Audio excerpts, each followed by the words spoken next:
நாராயண் சேவா சன்ஸ்தான் மூலம் 28 ஏப்ரல் 2024 காலை 10 மணி முதல் மாலை 4 மணி வரை மகேஸ்வரி பவன் 5/368 தடாகம் மெயின் ரோடு KNG புதூர் பிரிவு சோமயம்பாளையம் கோவை தமிழ்நாட்டில்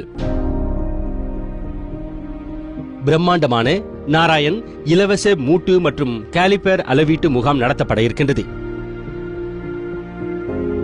விபத்தில் சிக்கி கை கால்களை இழந்த மாற்றுத்திறனாளி சகோதர சகோதரிகள் அனைவரும் முகாமிற்கு வந்து அளவுகளை எடுத்துக் கொள்ளுமாறு கேட்டுக்கொள்கின்றோம். புது உறுப்புகளை பரிசீலிக்கும் நிறுவனத்தின் இந்த உன்னத முயற்சியால் மாற்றுத்திறனாளிகள் தங்களின் சொந்த கால்களில் நிற்க முடியும்.